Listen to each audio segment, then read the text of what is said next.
This episode of The Startup Life is brought to you by PeopleReady.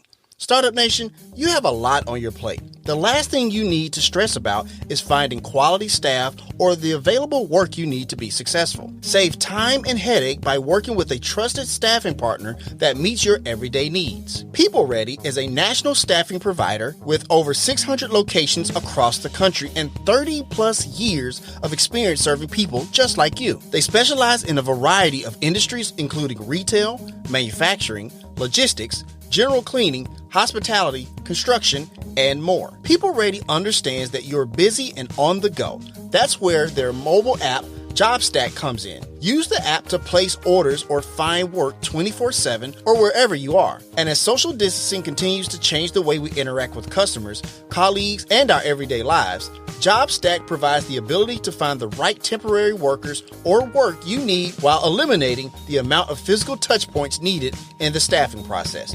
Visit peopleready.com/startup life to learn more about how you can partner with PeopleReady. Hey Startup Nation, so clearly if you're listening to this, we ran out of time on radio and we don't like to make our radio partners upset with us. But we still want to give you that extra content. So that bonus content of the Startup Life begins now. This, man, because you was talking about at the end of the episode about a certain story on a boat and swimming and almost drowning. Oh yeah, it's. I don't always know if you don't mind telling. No, of course. Okay. No, I'll tell you. I at that point it was near the end of the show, and I didn't want to kind of go off on a tangent. But right. I was.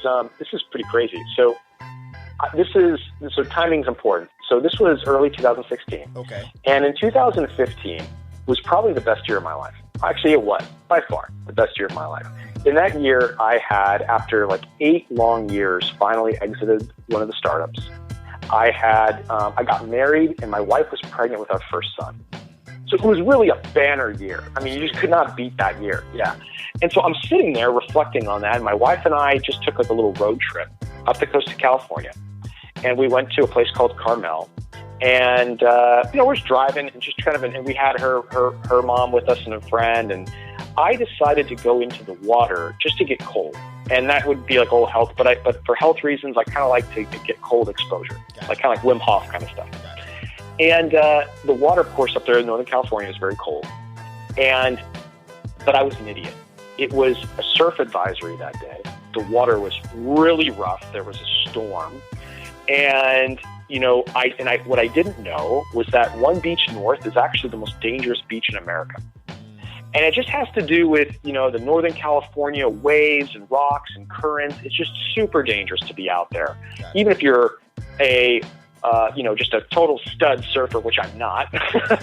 And so I just went out there to get a little cold. I even had my glasses on and like a hat. So I didn't intend to get out in the water, really. I just kind of got in the water, ducked down a little bit just to be exposed. But man, I got all of a sudden, my wife is up on the beach and they're just relaxing, what was going to be like a 20-minute real quick thing. I got sucked in. And all of a sudden I turn around and I realize, oh my God, I am far from the beach. Right. So I immediately turn around and start kind of like sprinting, like swimming, like sprinting to get back in. Right. And I do a hard sprint and I realize, oh my God, I'm farther. And so I do that a couple times, and all of a sudden now I'm totally sucked in, and I'm getting just pounded by these huge waves. And what happened was that, the water's like 50 degrees up there. So you're freezing. Right. You're getting so your muscles are atrophying. I just tried 3 hard sprints to get out of it. I'm totally done. And I just got caught. What happened was where the undertow got kind of caught me right where the waves were cracking. I just could not get out. So man, I literally looked on the beach, and the people are tiny. I'm looking at the beach, looking for my wife, and just thinking, I can't believe it. That's it. I'm done. And thinking about how quickly it happened and how I thought I was done. Right. Luckily for me, I was getting tumbled. I held my breath, and basically, honestly, the last bit I had, I got so lucky and got my foot up on a sandbar way off on the right. Wow. And was able to stumble out, and 3 dudes who were on the beach came out and ran out while I was kind of up and kind of grabbed me before I collapsed, because my body was so riddled with lactic acid. I couldn't even take another step. Gotcha. And they pulled me on the beach, and finally I I'm coughing. I took a bunch of salt water. They took me away in an ambulance. And it was kind of a couple things after that was that my wife, it was such a horror. She was on the beach watching me die and basically go under, and she thought I was dead. So she was really the one who even deals with the most trauma today. And the guy, the lifeguard shows up. He's like, because there's no lifeguards. He was called from the authorities, and he came up. He goes, "Oh my God, I can't believe you got out on your own, and nobody gets out here. People die here all the time." Wow. So thank God. And you know what? I just sat there, and I remember thinking to myself, like, not immediately after, because I was pretty messed up for a few days, gotten beaten up, but like a couple. Oh, I was beaten up, man, and like for about like let's say a month after, just sitting there thinking, it was gone that fast. It didn't matter. It was the greatest year. All my plans of what I wanted to do and all these things. After working basically all my 20s and 30s to get to that 1 year, it was gone in a heartbeat. Wow. How crazy is that? Right.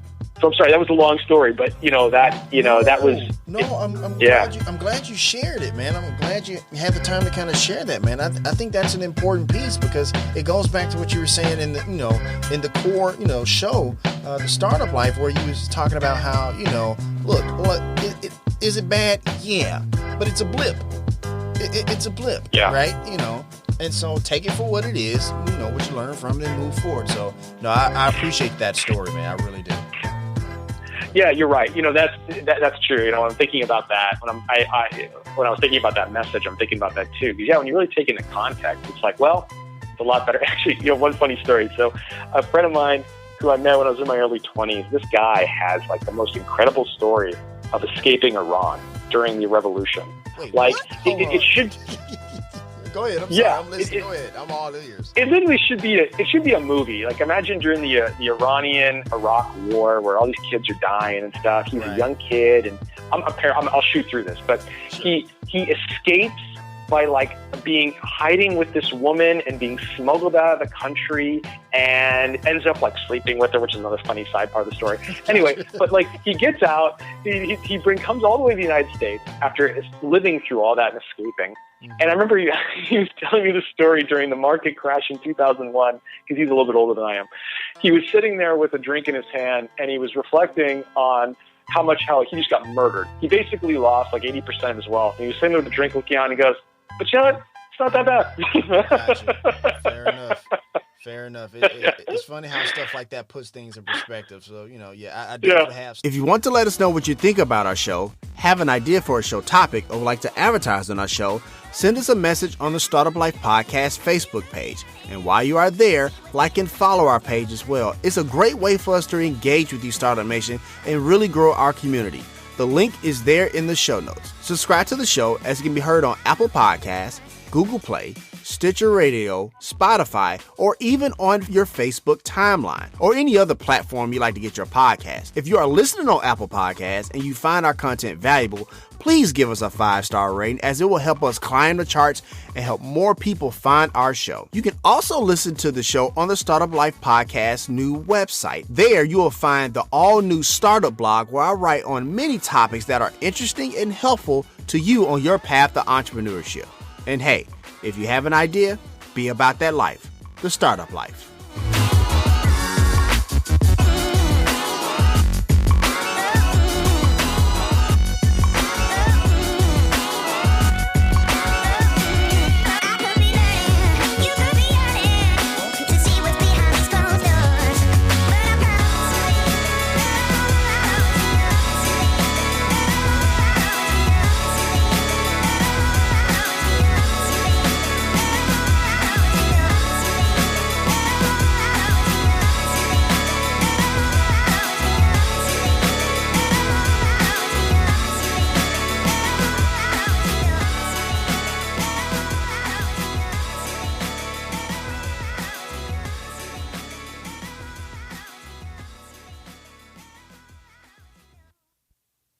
This episode of The Startup Life is brought to you by PeopleReady.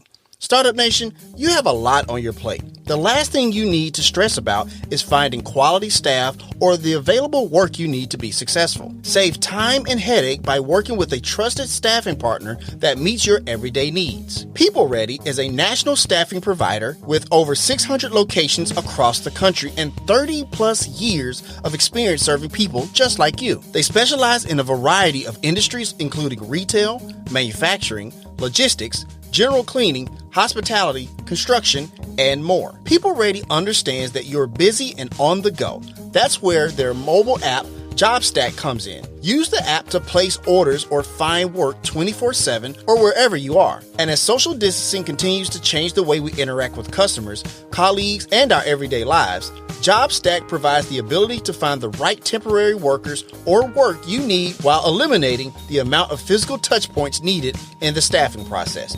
Visit PeopleReady.com/startup life to learn more about how you can partner with PeopleReady.